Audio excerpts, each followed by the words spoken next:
Hello, ladies and gentlemen, and welcome back to another episode of Rain Day Gaming. Today, we are taking a look at Overwatch's new character, their new hero, Ashe. These are her abilities, and I'm going to talk a little bit about what I think about this character, obviously, because she's just come out and she is available in the PTR. It's pretty easy, actually, to install. It's on the battle.net launcher. You just have to change the region. I believe you can actually then go ahead and ask it to install the PTR. But what's great about this character too is that it brings something unique to the Overwatch universe, and it brings a lot of cool mechanics that I actually really like. The explosion radius, the knockback, the self-mobility, and the variation for how you can use your abilities. The thing is, with Overwatch, you never really get, like, their wiki is the thing that tells you all the details, and their kind of hero page is very general there. Let me hit that shot. You can see you can explode the dynamite that she brings, and the other thing that's great about it is that she's just a badass. Like, that's actually one of the coolest things about it. So let's talk about what Ashe brings to the table. Obviously, she's got this history with McCree, and it's been a long time since I've actually played Overwatch. So one of the great things about it is you're going to see me missing some shots, but you're also going to see me hitting some shots. I'm not going to say that I miss or hit any and all of them, but that is at least a good start as we get the kill onto Magnetic, and that's the AoE burn that can be provided when you shoot the Viper into the dynamite. Now, what is the Viper? It's a semi-automatic weapon. It is hit scan. It does 20 to 40 damage. It's got a fall-off range of 20 to 40 meters. Basically, there's a little bit of spread, and you get 4 rounds per second if you want to fire it. Now, you can left-click rapidly and fire it bop, bop, bop, bop, bop if you want to, but if you use your right-click, you get some increased aim, but you have a slower rate of fire. So that is one of the biggest things about it. You can basically reload the bullet all at once. You can reload, shoot one bullet, very much like Buck's gun in Paladins, where you can kind of reload, you shoot that bullet, and then obviously you reload again. If you want to wait for the full duration of the reload, you can then have a full clip. Obviously, that Ashe getting a little aggressive there, but trying to hold this choke is a very strong thing. I found that I didn't play a lot of Overwatch recently, and yet this was a very easy thing to do with Ashe, because that AoE explosion, the pressure from range, the scope, but also the ability to be flexible gave her a lot of credit. This is a really good weapon. If you haven't played a weapon like this, I don't think there's anything similar in Paladins for a weapon like this, but it's very, very fun and feels very responsive, so I actually really like that about her kit. There is this thing that you're seeing me throw, and it is the dynamite. I mentioned it. You can actually explode it, like I said, while shooting, but you can also just throw it out there and let it just stay. It will detonate. It does damage you as well, but that damage is halved. Like I said, you can shoot it to detonate immediately. It burns barriers and turrets, so not just the players. It will burn multiple people and things, and then also it is removed immediately upon taking a health pack. That's something interesting. So you can actually be burning and then get a health pack, and it will stop the burn. So that's very, very interesting. It takes 2 seconds. It has a 5-second burn duration. Cooldown's 10 seconds, and explosion radius of, I believe, 5 meters. So it does about 30 to 75 damage, a little bit of fall off if you are at the edge of the explosion. But it's a really very good AoE show control right there. We actually do get the Willow. Did I just say the Willow? The Widow. Wow. I'm a Paladins player through and through, aren't I? Oh, man. But it was definitely good to get a little bit of a different taste of Overwatch as well. The last time I covered this game again was in probably 2 years ago, I mean, on the channel.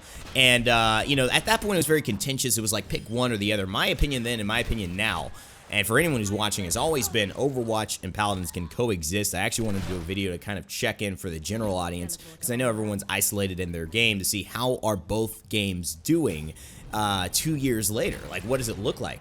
And I think that you'll see that there's a lot of success that's been happening. Hammond has gone to the back line. I am getting baited. I'm just getting baited. I want to finish him off 100%. I do not like that little rat heading into my point. Now we get a good little space, and that is like such a perfect spot. We get the elimination for the zone of the dynamite. Now the coach gun, what you just saw me use to get up to the high ground, is actually one of the most fun parts about Ashe's kit, in my opinion, as we've just been doing such a good job of holding the zone and like creating space for our teammates. But that Hammond just keeps getting the freaking back line. Like, what the freaking hamster? It's freaking hamster in a metallic ball. It's ridiculous, and he's actually just done everything he needs to do. He's brought us away for the choke. Now he's getting support. I hate that it's working. I just hate that it's working. But that coach gun is so fun. That's self-mobility, and I know a lot of people in Paladins, a lot of people in other games really love mobility because it's a very high-level skill set type thing, and this is me just trying to reload, get that finishing damage right there, but I can wait as I knock the D.Va back out of this contest range so that we can actually keep defending. They're not stalling it out, but that we're also being able to get a better line of sight onto her as we look to find the Widow. And there it is, the Hammond doing all the Hammond things, and he's getting in. He goes down, but overtime is ticking away, so we might be in trouble here. That's the fast rate of fire that you can have. And there's the revive coming in from the Mercy. And here you go. I try to get her off because I know she is a very important champion.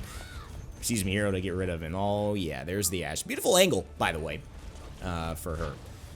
So the coach gun is really, really fun. Like I was mentioning, it knocks people back, it knocks you up. And now moving into Bob. You haven't seen Bob yet, but that is my ultimate. This is a really cool ultimate. Now, this reminds me very similarly, if you were a Smite fan, Hera just got a mechanic that was pretty cool to this. And obviously, Hera brings Argus down. And Argus is kind of like a controlled minion that she can send to other players that does damage to those who are in the area after doing damage on an explosion and landing. And it looks like actually that I'm trying to get this explosion, but I don't know. It's a day late and a dollar short, in my opinion. Here we got a couple of good shots, but we've already given up the objective, unfortunately, and so that means that we are going to have to defend objective B. That was close. It was a nice little retake at the end, using the coach just to back myself up, create some distance between me and D.Va.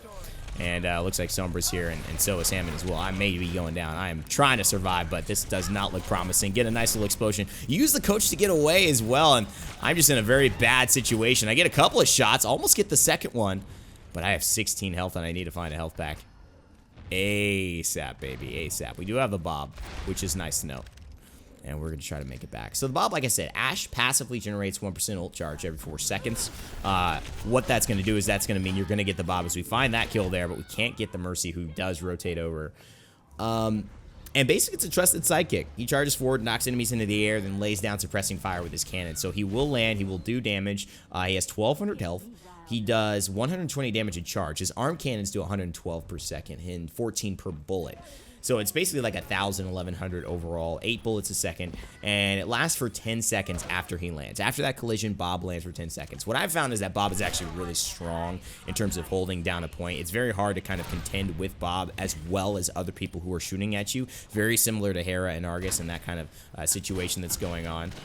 And man, the jukes here from the Sombra, making it kind of a little harder for me to hit that shot. It's so different, man. Playing Paladins for so long and then trying to jump on and like play Overwatch is uniquely interesting and fun and refreshing, because it's like I haven't played this game in like 2 years, but it's fun and it's different. It's also another level of challenge, you know, because the movement left to right is actually not slowed down at all. So that's one of the little differences and nuances between Paladins.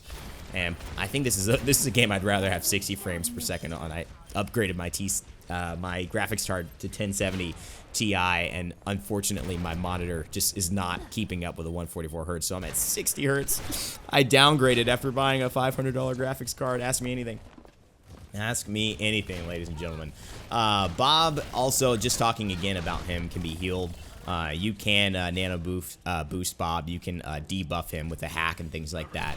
I know there's a couple of other interesting like interactions, like if Bob bumps into Reinhardt's charge, or Doomfist's rocket punch, or Brigette's shield bash, or another Bob, both of them fall down. So that's kind of an interesting little mechanic as well. Bob's treated as an additional player when contesting capture objectives and for Wrecking Ball's adaptive shield. So actually, he can be on the point and contest and make sure that if you need that 99 and someone to go in for you and you don't have the space to be created yourself, Bob can do it. Bob is kind of, you know, he's kind of a do-it-all kind of guy right there. Damaging or healing Bob doesn't give ultimate charge, though, but damage boosting as Mercy does, which is interesting to note. And Ashe can still gain ultimate charge while Bob is active. So this is something that in Paladins, actually, there was a champion called Furia that was doing very, very well, and actually was charging her ultimate while she was in her ultimate, and her ultimate gave her 30% more damage. So basically, she was just getting her ultimate all the time, because her ultimate was basically a way to get more ultimate, and it lasted for 8 seconds. It was a ridiculous thing, and it looks like Bob can do that as well. So the overall consensus is that Ashe is going to bring you a lot of mid-range potential. We call a lot of champions like Cassie and Leon Power Rangers or mid-rangers because they bring a lot of power in this role that can be slightly long distance. They don't fail long distance, but they truly succeed in these middle fights. They're not up close, they're not truly far, but in the middle is where they can really hold their own because you can just take the scope away and then you could really, really do some damage, especially if you're hitting headshots. I love the ability for her to close distance or create space with the coach. That's one of my favorite things about her. It is overtime, and we did, as you see a little bit earlier, activate the Bob, and it created so much difficulty for them to jump into the point. We actually kind of don't really have much going on now. That's the game, that's the win, that's the victory, and that is Ashe. I was mentioning my favorite things about her. Probably like I said, the coach, the movement ability, the flexibility, and the AoE control. These are all things that I like in champions because or heroes, excuse me, because I really like controlling space. I love controlling space. I love having an option for like anything that approaches because I don't get as salty when that happens. I know I keep things positive here. You know, we never give up. We never stop gaming on the channel, as you guys know if you follow any of my other gameplays for Paladins and Spine and things like that. But the idea is that when you go ahead and know that you had an option, like, oh, I could have shot her away, or I could have jumped myself, or I could have hit that headshot, or I should have switched, I should have reloaded a little bit more, then that means that I don't feel bad that somebody else got the better end of the trade against me. So anyways, I thought I'd do something different today, guys. Show you a little bit of the new champion in Overwatch, the new hero, excuse me. I'm going to do that. I'm going to do that forever. I'm going to do that forever. There's no doubt about it. Get over it now. Get over it now. It's two years of saying champion. Hopefully you guys enjoyed this one. As always, my friends, let me know what you think in the comment section below. Remember to never give up, never stop gaming. I'll see you all next time.